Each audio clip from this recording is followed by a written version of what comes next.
अभी रात के 2:40 हो रहे हैं और हम लोग नोएडा में हैं और जहाँ पे खड़े हैं उसके जस्ट बगल में आपको मैं दिखाना चाहता हूँ जमुना नदी है। हम लोग यहाँ पे खड़े हैं और इसके जस्ट बगल में यानी इसके बगल में जो है जमुना नदी है। 2:40 हो रहे हैं और हम लोग अभी लखनऊ से आ रहे हैं। आने के दौरान हमें पता चला कि गाड़ी का कांच बंद होने के बावजूद भी यहाँ पे स्मेल कर रहा था। जब हम गाड़ी से बाहर निकल के इसे जानने का प्रयास किए तो पता चला जमुना नदी का पानी स्मेल कर रहा है। इधर आसपास में जितनी भी कंपनियां हैं वो दिन में पानी नहीं छोड़ती है, गंदा पानी या जो भी गंदी चीज़ें होता है वो जमुना नदी में नहीं छोड़ता है, लेकिन रात के अंधेरे में जमुना नदी में छोड़ देता है। यही वो सड़क है जिस सड़क पे अगर आप मास्क नहीं लगाएंगे, यहाँ तक कि सीट बेल्ट भी नहीं लगाएंगे तो ऑटोमेटिक चारों तरफ कैमरा लगा हुआ है, घर पे आपके फाइन आ जाएगा, आपको भरना होगा। फिर ये बड़ी बड़ी कंपनियां जो है रात के अंधेरे में कंपनियों का केमिकल और कंपनियों का कचरा जो है वो जमुना नदी में कैसे डाल देता है। अगर रात के अंधेरों में ये लोग जमुना नदी में नहीं डालते तो शायद जो है जमुना झाग वाला नदी नहीं होता, जमुना इस देश का सबसे प्रदूषित नदी नहीं होता और जमुना नदी इसके जस्ट बगल में है। और इसके वजह से लोगों को पता नहीं चलता है। रात में वो अपने फ्लैट में अपने घरों में सोते हैं लेकिन सुबह बीमार होते हैं और आसपास के लोगों को ये समस्या अक्सर फेस करना होता है। दिल्ली के लोगों को ये समस्या अक्सर फेस करना होता है। तो जब हम गलती करें, अगर रोड पे थूक भी देते हैं तो कैमरा उसे कैच कर लेता है।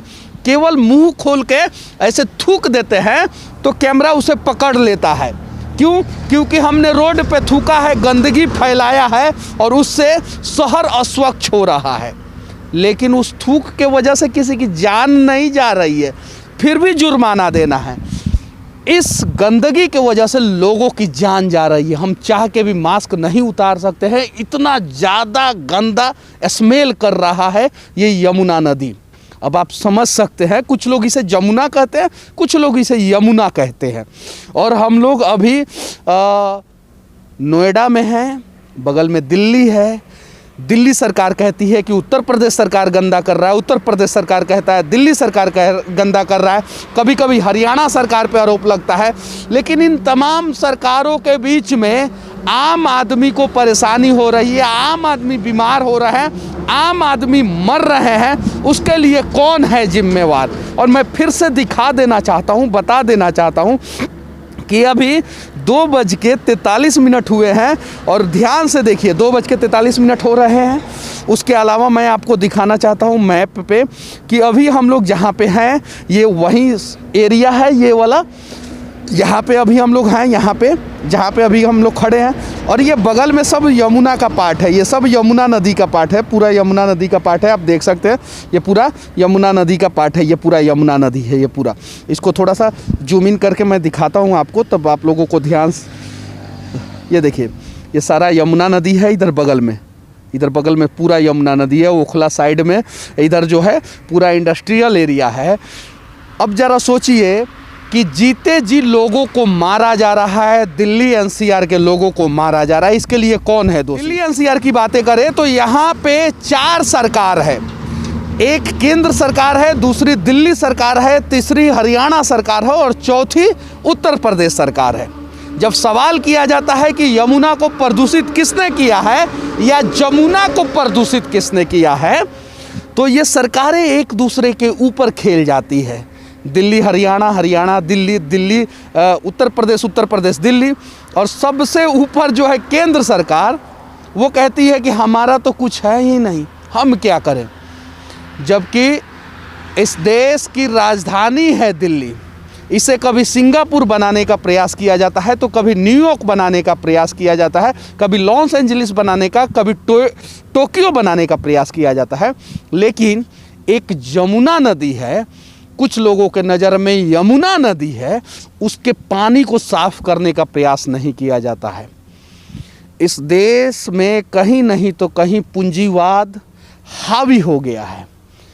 हम गलती करें तो 200 रुपया से लेके और ना जाने कितना तक फाइन हमारे घर पे आ जाता है। 200 रुपया सबसे कम फाइन मास्क का होता है, उससे कम फाइन किसी भी चीज़ का नहीं लगता है। थूकने का 500 रुपया लगता है, सीट बेल्ट का 1000 रुपया लगता है, हेलमेट का 2000 रुपया लगता है, और कभी कभी आपके मोटरसाइकिल और कार से ज़्यादा जो है जुर्माना का रसीद आपके घर पे आ जाता है। लेकिन बड़ी बड़ी इंडस्ट्रियाँ जो है ना, वो गंदगी फैलाए, वो प्रदूषण फैलाए, वो लोगों को मारे तो कोई फ़र्क नहीं पड़ता है।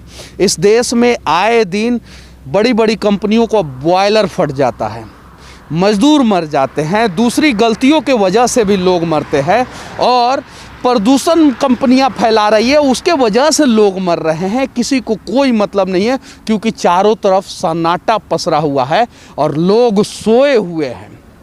इस देश के लोगों से भी विनती करना चाहता हूं, अगर जिंदा हैं तो जग जाएं, और जग के कम से कम अपने हक के लिए निष्पक्ष होके, किसी भी सरकार के तरफ से नहीं, निष्पक्ष होके आवाज़ उठाना सीखें। वरना आज के समय में तो हम सरवाइव कर जाएंगे, लेकिन आने वाला भविष्य जो है इतनी प्रदूषण और भ्रष्टाचार के बीच में सरवाइव नहीं कर पाएगा, और इतिहास का किताब कभी भी हम लोगों को माफ़ नहीं करेगा। क्योंकि जब हमें जग कर अपने लिए लड़ना था तो अपने अपने घरों में हम सोए हुए थे, और देश के नेता प्रदूषण के साथ साथ भ्रष्टाचार फैला रहे थे, और हम सिर्फ और सिर्फ अपना बेटा, अपना परिवार, अपना बीबी और अपने में ही व्यस्त थे। देश के तरफ खड़ा होने का हमें समय ही नहीं मिला।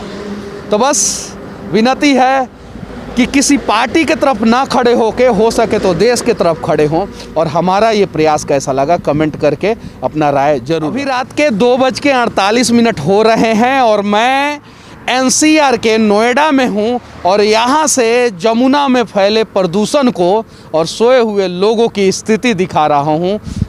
जय हिंद।